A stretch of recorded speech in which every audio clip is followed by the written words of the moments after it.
আসসালামু আলাইকুম রহমতুল্লাহ। কেমন আছেন সবাই? আশা করি ভালো আছেন। আজকে আমি আপনাদের সাথে বাগেরহাটের ট্র্যাডিশনাল একটি খাবারের রেসিপি শেয়ার করব এবং এই রান্নাটি কিভাবে পারফেক্টভাবে করা যায় তার জন্য থাকবে কিছু টিপস অ্যান্ড ট্রিক্স। আপনারা হয়তো এতক্ষণে বুঝে গেছেন আমি কি রান্না করতে চলেছি। চিংড়ি মাছের ঘিলু। আমাদের বাগেরহাটে এই খাবারটা অনেক জনপ্রিয় এবং চিংড়ি মাছের পায়ের শ্বাস, এই দুইটা আমি একসাথে রান্না করব। দেখেন, ফার্স্টেই আমি কড়াইতে 1 কাপ পরিমাণ পেঁয়াজ কুচি দিয়ে দিয়েছি। এখন আমি শিল পাটায় হাফ চা চামচ পরিমাণ জিরা, হাফ চা চামচ পরিমাণ আদা, রসুন, মরিচের গুঁড়া, হলুদের গুঁড়া, ধনিয়ার গুঁড়া, প্রত্যেকটা মশলাই কিন্তু আমি অল্প অল্প করে ব্যবহার করব। এখানে অতিরিক্ত মশলা দেওয়া যাবে না, কারণ এই চিংড়ি মাছের পা আর ঘিলুতেই এটা শুধু পেঁয়াজ কাঁচামরিচ দিয়ে ভেজে খেলে অনেক মজা লাগে। আর এর মধ্যে যদি আপনারা বেশি মশলা দিয়ে ফেলেন তাহলে কিন্তু এটার টেস্ট নষ্ট হয়ে যাবে, অ্যাকচুয়াল টেস্টটা নষ্ট হয়ে যাবে, আর অথেন্টিকভাবে আপনারা রান্নাটা করতে পারবেন না। এবং বেশি মশলা ব্যবহার করলে এটা দিয়ে শুধু মশলারই ঘ্রাণ আসবে, এই চিংড়ি মাছের ঘিলুর যে একটা ঘ্রাণ আছে এই ঘ্রাণটা নষ্ট হয়ে যাবে। এর জন্য এখানে আমি সব মশলা কম কম করে ব্যবহার করে একটা বাটিতে নিয়ে গুলিয়ে আমি সেই পেঁয়াজ ব্রেস্তার মধ্যে দিয়ে দিলাম। এখন এখানে আমি 1 চিমটি পরিমাণের দিব দারচিনির গুঁড়া এবং 1 চিমটি পরিমাণ দিব গরম মশলার গুঁড়া, শুধু একটু ফ্লেভারের জন্য, এটা ঘ্রাণের জন্য না। এখন সুন্দর করে তেলের মধ্যে মশলাটা আমি তেল ওঠা ভাব হওয়ার আগ পর্যন্ত কষিয়ে নেব।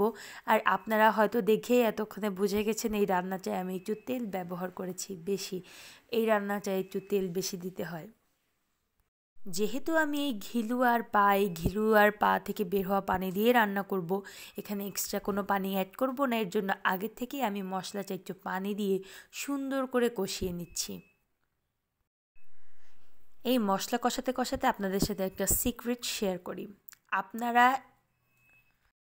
এই চিংড়ি মাছের পা এবং ঘিলু সুন্দর করে মিডিয়াম টু লো হিটে রেখে রান্না করবেন, সুন্দর করে নেড়ে চেড়ে, যেন এটা পুড়ে না যায়। দেখুন, আমি আপনাদের সাথে কথা বলতে বলতে কষানো মশলার মধ্যে চিংড়ি মাছের পা আর ঘিলুটা দিয়ে সুন্দর করে কষিয়ে নিচ্ছি।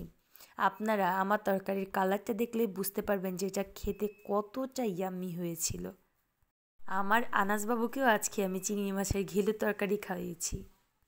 এখন আমি খুব সুন্দর করে সময় নিয়ে আলতো হাতে নেড়ে চেড়ে এই তরকারিটা রান্না করে নিব। আপনারা তাড়াহুড়া করতে যাবেন না, তাড়াহুড়া করতে গেলে কিন্তু নিচ থেকে পোড়া লেগে যাবে। দেখুন তরকারিটা কি সুন্দর লাগছে দেখতে। ভিডিওতে ভয়েস দেওয়ার সময় আমি এই তরকারির কালার দেখে আমার আবার খেতে ইচ্ছা করছে। আমি কিন্তু খুব সময় নিয়ে আস্তে আস্তে নেড়ে চেড়ে তরকারিটা রান্না করে নিয়েছি।